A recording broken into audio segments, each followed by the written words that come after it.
各位投資者，緊急速報 ！Cloudflare CEO Matthew Prince 喺倫敦向英國 CMA 正式挑戰 Google 嘅嗌霸權。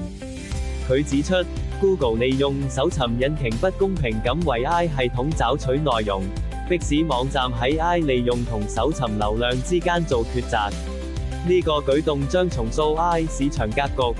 對 Cloudflare Net 嚟講，究竟係巨大機遇定係潛在風險？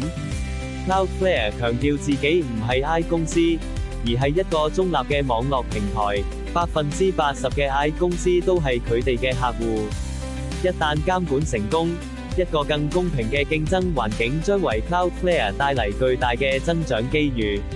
作為投資機遇， Cloudflare 嘅表現簡直令人難以置信。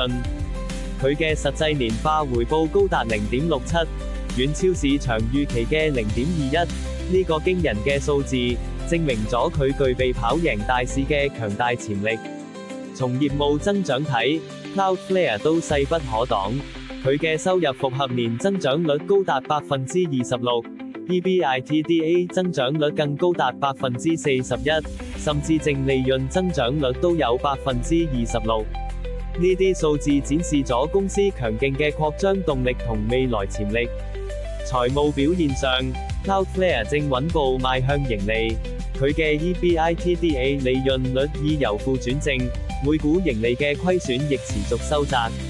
加上高達 2.86 嘅觸動比率，佢嘅財務健康狀況依然強勁，展現咗堅實嘅基礎。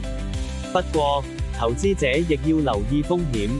Cloudflare 嘅市淨率高達 58.42， 反映市場對其未來增長抱有極高期望。而且，佢嘅自由現金流同淨利潤比率近期出現波動，甚至轉為負數，呢一點值得關注。